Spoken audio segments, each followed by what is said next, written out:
Hello，大家好，今日 William 為大家介紹一個將軍澳嘅比較特色嘅單位俾大家。以下落嚟帶大家去睇睇呢個單位啦。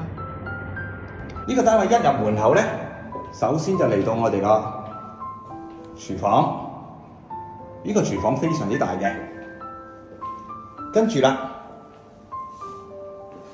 廚房喺後邊咧，亦都有一間工人房添，甚至有埋個工人洗手間。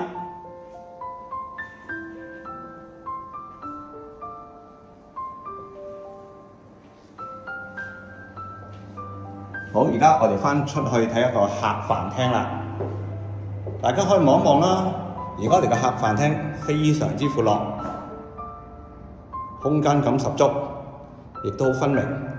好，而家帶大家睇個景觀先。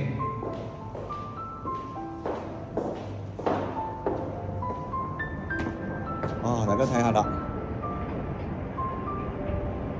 一望無際嘅海景。好，而家翻入單位再睇一睇，哇！客飯廳幾大？而家帶大家睇下啲房間啦。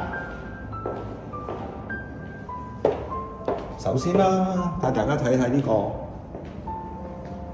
房間，咁呢度有個露台啦。呢度嘅露台嘅景觀都唔錯嘅，亦都係非常之靚嘅海景。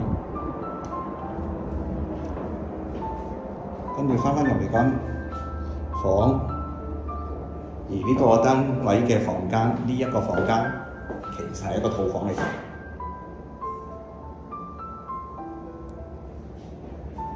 所以然後啦，過去第二間房，咁呢個一個比較普通啲嘅客房啦。跟住隔離，亦都係一個客房，咁而客房嘅對面咧就係一個浴室，就以企缸為主嘅。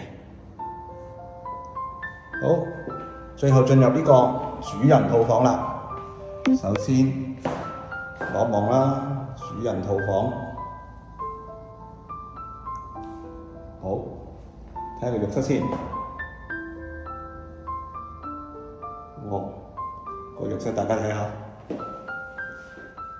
無敵嘅海景，私隱度都極高啦。咁我出返嚟呢個主人房啦，大家睇下呢個主人房，哇！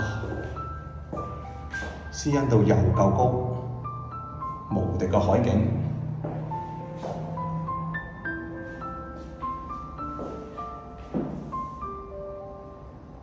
如果大家對呢個單位有興趣嘅，可以聯絡我 William啊。